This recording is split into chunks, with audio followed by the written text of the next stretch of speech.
Here we have Michael Knowles debating with other people about if the First Amendment protects transgenderism. And yes, it does. Well, I agree with Brad's point that we have far too many bureaucrats on the federal payroll. The recent upending of laws concerning sex and gender have come from elected and appointed officials. It's come from the Supreme Court, appointed by presidents. It's come from legislators in Charlotte, North Carolina, and all over the country.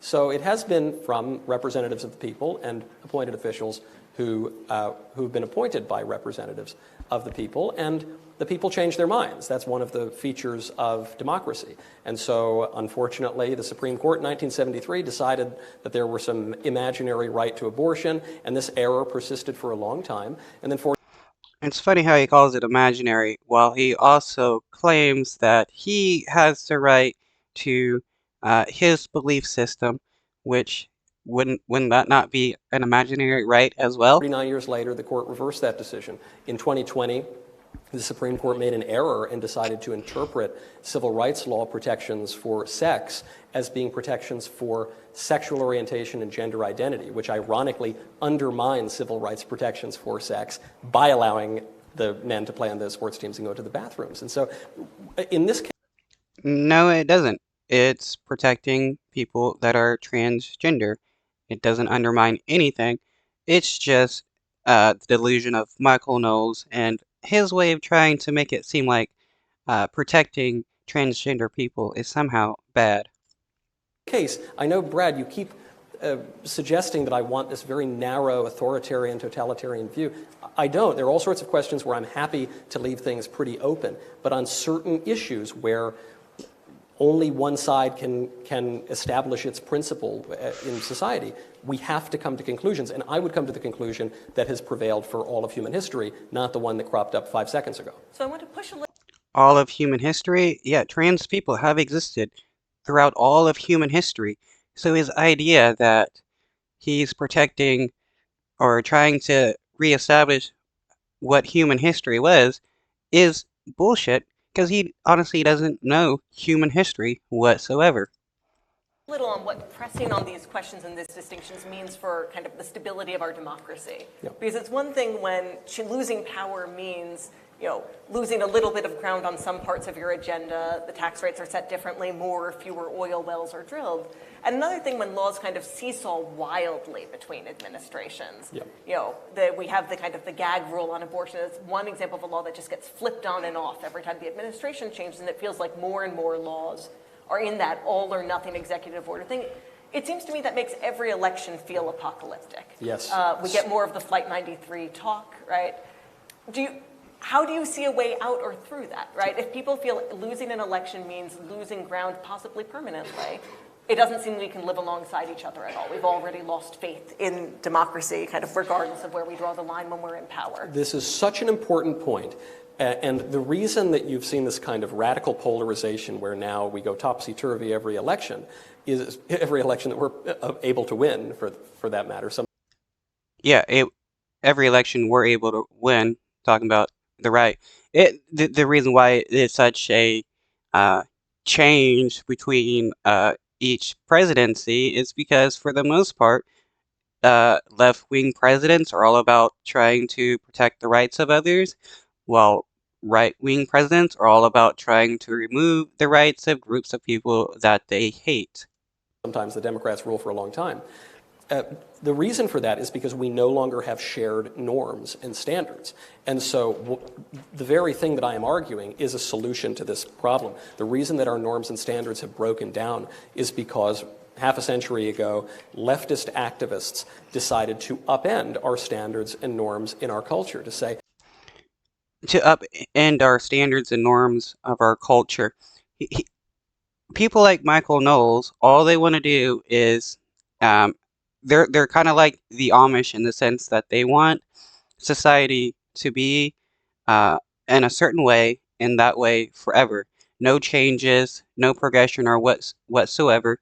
If it's not what Michael Knowles and people like him think society should be, it won't be allowed. This is why they're fighting so hard to uh, make it illegal to be transgender. It's why they fought so hard to make it illegal to be gay and prevent them from having rights. It's why they fight to remove rights from women to be able to vote and have jobs and uh, various other rights that they want to remove. Like, right wingers are very big on removing civil rights laws because they think that being able to, they think it's their right to be able to discriminate towards people and treat them however they want.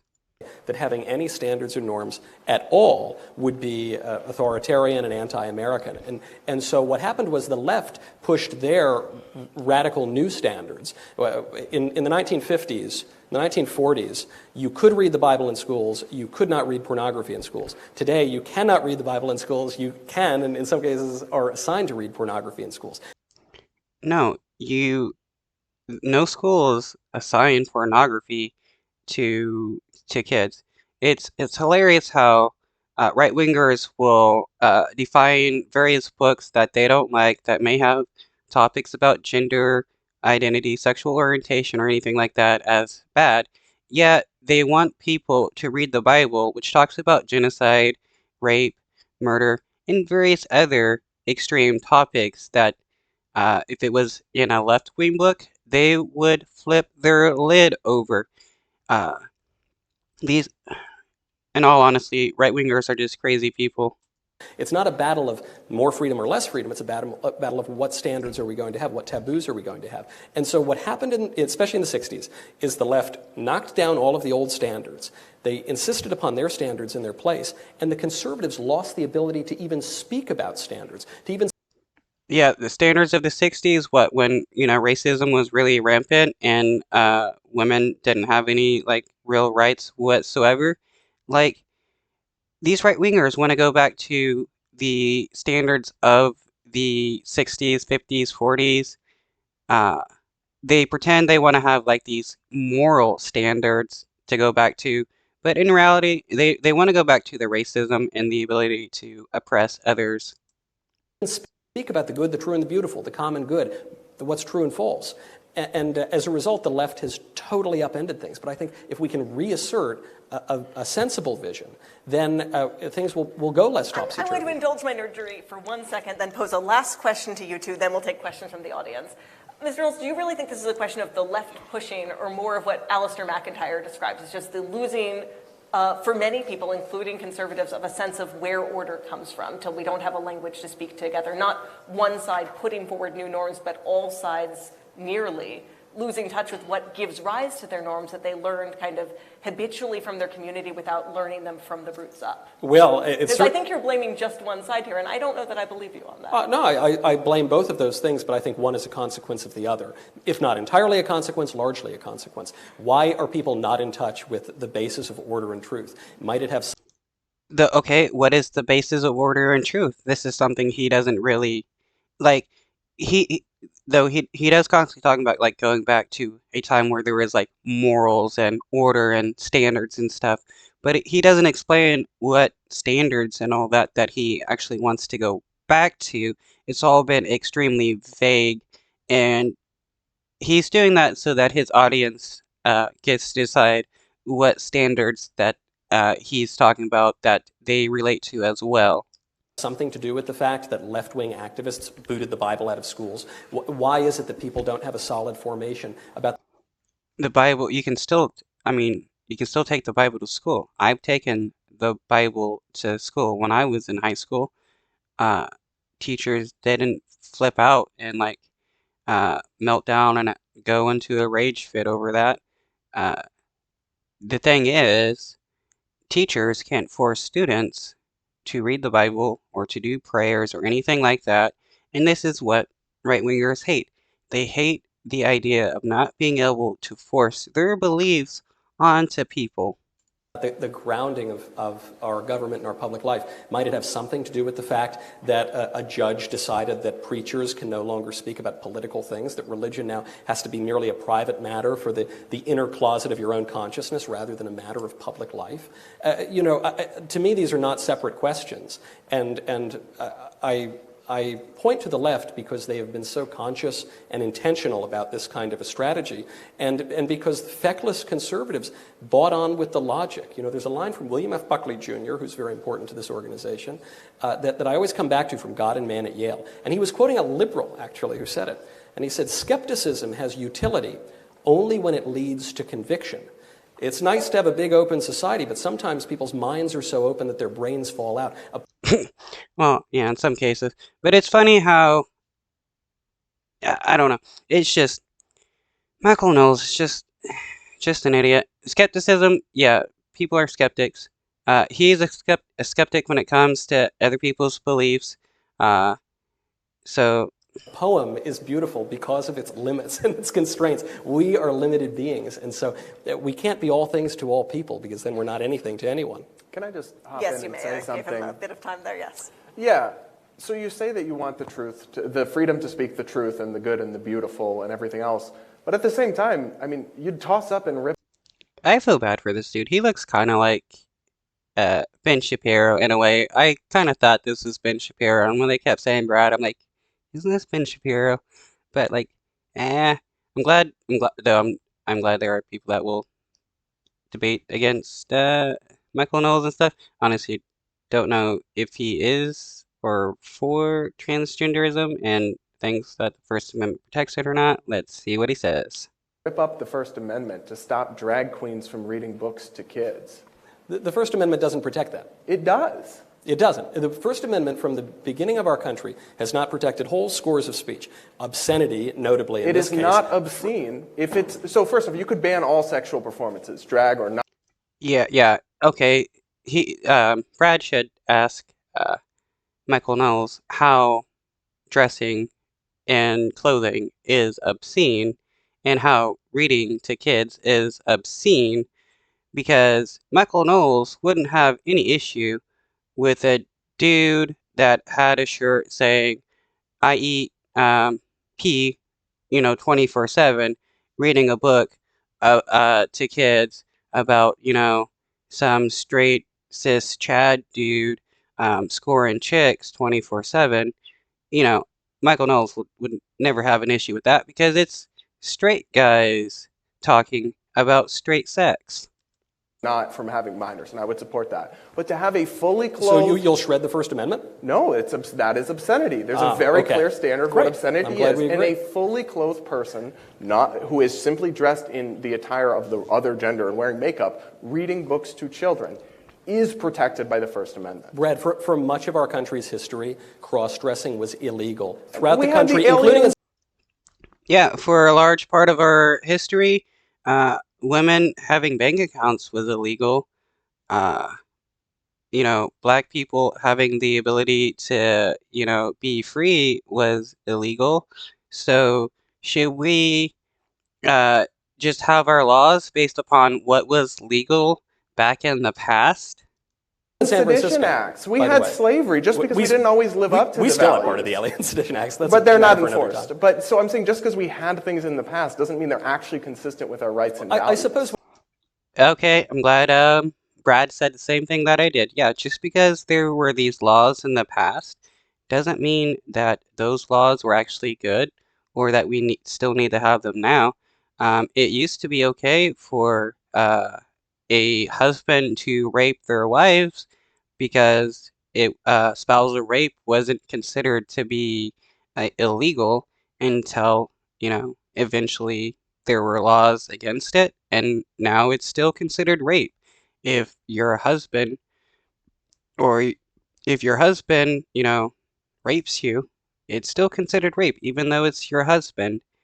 There are a lot of people that want to have that removed. what you're saying, though, Brad, is, Michael, your view is anti-American, and it's not consistent with the First Amendment. And what I'm pointing to is the people who wrote the First Amendment, the people who ratified the First Amendment, the people who lived in a country under the First Amendment for the vast majority of our country's history, they all agreed with me. And people in very recent... Who? Wow. His argument is these dead people agree with me, so that's how our nation should be.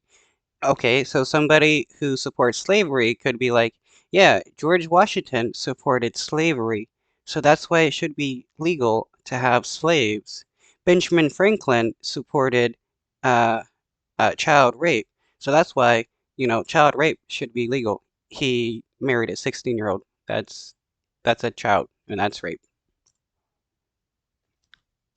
Oops. Somehow I accidentally muted it. Oh, I didn't know M To mutes. pervert the meaning of the First Amendment to kind of agree with your The people point. who wrote the First Amendment also wrote the Alien and Seditions Act. So now clearly you're they saying the didn't First practice Amendment's what they no good. preached. So I Sure. want But to the ask- text of the I'll take that for a Constitution second, and the Mr. Knowles. principles outlined are what's important, not the This is imperfections what of the I want people to that ask you a little drafted bit them. about where you See what Michael Knowles likes to forget is that the Constitution is considered a living document.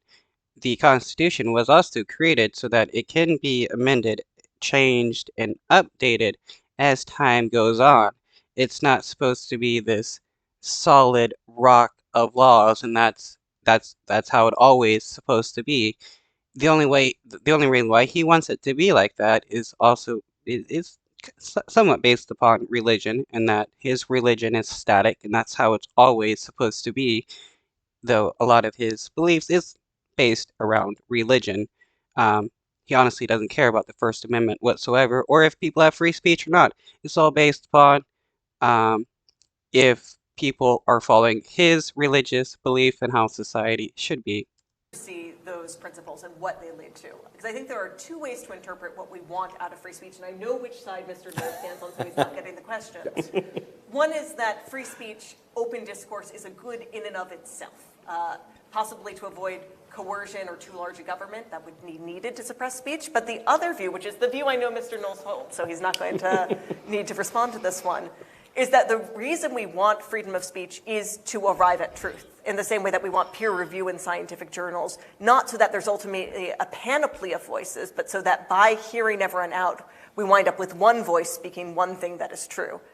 And I'm curious, for you, Mr. Palumbo, do you see the point of free speech as an end in itself, a protection from coercion, or as a tool to slowly, gravitate towards one thing that is true, and free speech is a tool that gets us there, but not the good we are pursuing? So I definitely reject the utilitarian view of free speech. Now, I think to some extent both can coexist, in that I think the best ideas do win out over time, and that sunlight can be a strong form of disinfectant. But there is utility in and of itself of letting man be free to say wrong and false things. And That tell is me the kind of about society. tell me about what you like about that, because you've rejected one version of it. So what is the good you see in doing that? That's the most fundamental aspect of what if you're not free to speak, you're not free to think, right? That is one of the most fundamental. Yeah, that's true. If um, societies that have governments that police your thoughts, you're not allowed to think anything different. It's like look at the Spanish Inquisition and stuff like that. Uh, that was to remove anybody that had any kind of dissent against the church and what they thought. The moment you said something different, you were killed.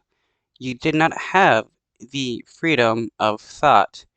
If it wasn't what the church said, it was bad. And this is the type of society that Michael Knowles wants to create.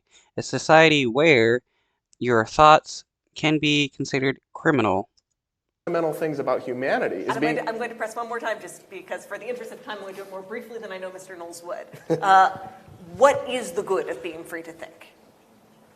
To explore and find the best ideas in part, but also to fulfill the human experience. That's what life is learning and making your way through the world and deciding what you believe. And if you're not free to think and you're not free to speak, you're not able to do that. So it's like the idea of, for example, coerced morality isn't really morality, right? Because if people are doing the right thing or believing that, for example, like everyone's very loyal to Kim Jong-un in North Korea, but there's not actually much value in that loyalty because it's done at the threat of death. Lot of value for Kim Jong-un. Yeah. Well, I think that was pretty. Yeah. Maybe a lot of value for Kim Jong-un, but those people, they don't have the choice of believing that Kim Jong Un is the like Godhead or not. If they say anything different, they're thrown into jail along with their family. And Michael Knowles, he wouldn't see anything. He wouldn't see anything wrong with that, especially if he could, implement that kind of system in the United States and force people to believe in Christianity, because this dude is an extreme fascist, and all he wants to do is force everybody to believe in his beliefs.